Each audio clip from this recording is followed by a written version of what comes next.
उत्तराखंड में जिस स्थान पर वर्तमान में सिद्धबली मंदिर स्थापित है वहां गुरु गोरखनाथ और बजरंग बली का द्वंद्व युद्ध हुआ था। इसके बाद गोरखनाथ ने अपनी अचूक विद्याओं से बजरंग बली को बांध लिया। इसके बाद बजरंग बली अपने असली रूप में आ गए और गुरु गोरखनाथ को दर्शन देकर उनको दिए वचनानुसार यहाँ पर प्रहरी के रूप में सदा के लिए विराजमान हो गए। ये स्थान गुरु गोरखनाथ का सिद्धि प्राप्त स्थान होने के साथ इसे सिद्धबली बाबा के नाम से जाना जाने लगा। स्कंद पुराण के केदारखंड में इस बात का जिक्र है। सिद्ध बाबा को साक्षात गोरखनाथ माना जाता है। इनको कलयुग में शिव का अवतार माना जाता है। दोनों में भयंकर युद्ध हुआ। मान्यता है कि गुरु गोरखनाथ के गुरु मच्छेंद्रनाथ हनुमान जी की आज्ञानुसार त्रियाराज्य वर्तमान में चीन के समीप की रानी मैनाकनी के साथ गृहस्थ आश्रम का सुख भोग रहे थे। जब इस बारे में उनके शिष्य गुरु गोरखनाथ को पता चला तो वे दुखी हुए। उन्होंने प्रण किया कि वह गुरु को इससे मुक्त कराएंगे।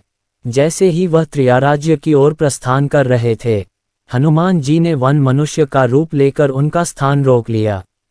दोनों में भयंकर युद्ध हुआ, लेकिन हनुमान जी गुरु गोरखनाथ को पराजित नहीं कर पाए।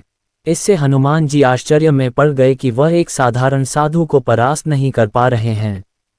इतना ही नहीं, गोरखनाथ ने हनुमान जी को अपनी विद्याओं से बांध दिया। जब उनको इस बात का पता चला कि यह कोई दिव्य पुरुष हैं, तो वह अपने असली रूप में प्रकट हुए। उनके तप बल से प्रसन्न होकर वह उनसे वरदान मांगने को कहते हैं।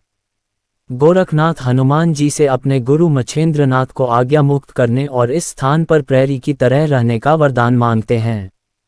कहा जाता है कि तब से यहाँ पर हनुमान जी उपस्थित रहते हैं। इन दो यतियों बजरंग बली और गुरु गोरखनाथ के कारण इसे सिद्धबली बाबा कहा जाता है। कौमुद से बना कोटद्वार क्षेत्र का नाम पहले कौमुद था।